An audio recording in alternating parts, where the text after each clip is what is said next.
Hello दोस्तों, मेरा नाम आसिफ अनवर है और आप सभी को हमारे इस चैनल में स्वागत है। तो आज हम लोग मौर्य वंश के बारे में जानेंगे। तो चलिए शुरू करते हैं।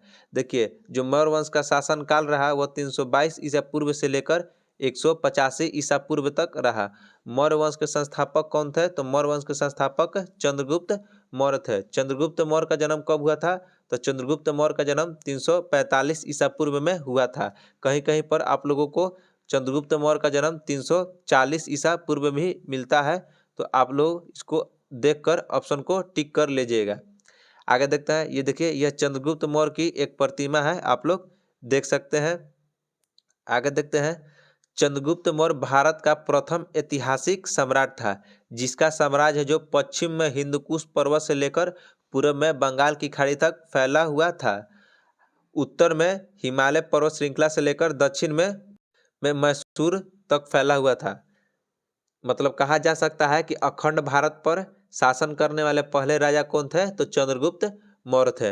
ये देखिए चंद्रगुप्त मौर्य का साम्राज्य। ये देखिए पश्चिम में हिंदुकुश पर्वत से लेकर पूरब में बंगाल की खाड़ी और उत्तर में हिमालय पर्वत श्रृंखला से लेकर मैसूर तक उनका साम्राज्य था।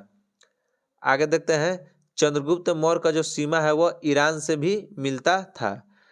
आगे देखते हैं। चंद्रगुप्त मौर्य का गुरु या प्रधानमंत्री का नाम क्या था? तो चाणक्य था। चाणक्य के अन्य नाम भी मिलते हैं, जैसे कौटिल्य, विष्णुगुप्त, पक्षिल स्वामी, मल्लिनाग और कुटिल जो है चाणक्य के अन्य नाम भी मिलते हैं। आगे देखते हैं। चंद्रगुप्त मौर्य राज किला नामक एक खेल खेल रहा था, तभी वहां पर उसको चाणक्य ने देखे थे।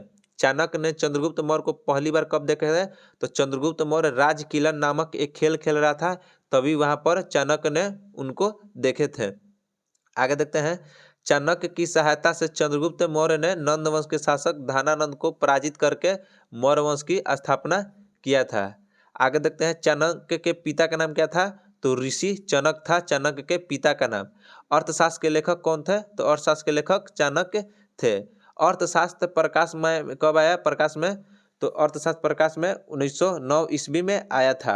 चंद्रगुप्त मौर्य जैन धर्म के अनुयायी था। चंद्रगुप्त मौर्य किस धर्म के अनुयायी था? तो चंद्रगुप्त मौर्य जैन धर्म के अनुयायी था। आगे देखते हैं। चंद्रगुप्त मौर्य 322 ईसा पूर्व में मगध की गद्दी पर बैठा। कब बैठा? तो 322 ईसा पूर्व में। मगध को रामायण में वसुमती कहा गया। मगध को रामायण में क्या कहा गया? तो वसुमती कहा गया। आगे देखते हैं। सेल्यूकस निकेटर और चंद्रगुप्त मौर्य के बीच 305 ईसा पूर्व में युद्ध हुआ था, जिसमें चंद्रगुप्त की जीत हुई थी। आगे देखते हैं।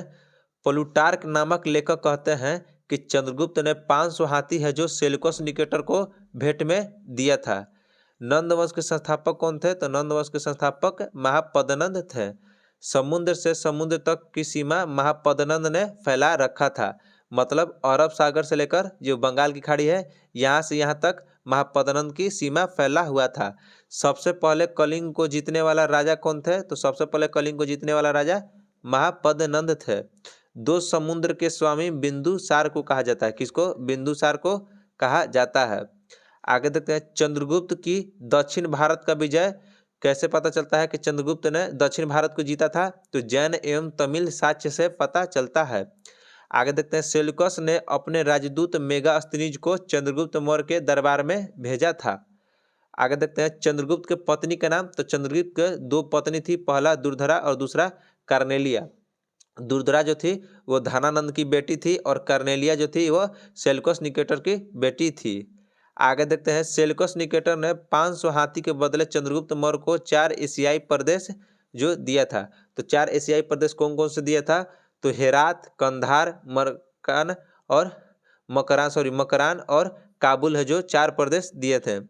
आगे देखते हैं। विलियम जोन्स पहले विद्वान थे जिन्होंने सेंड्रोटोकस की पहचान मौर्य वंश के शासक चंद्रगुप्त मौर्य से की थी।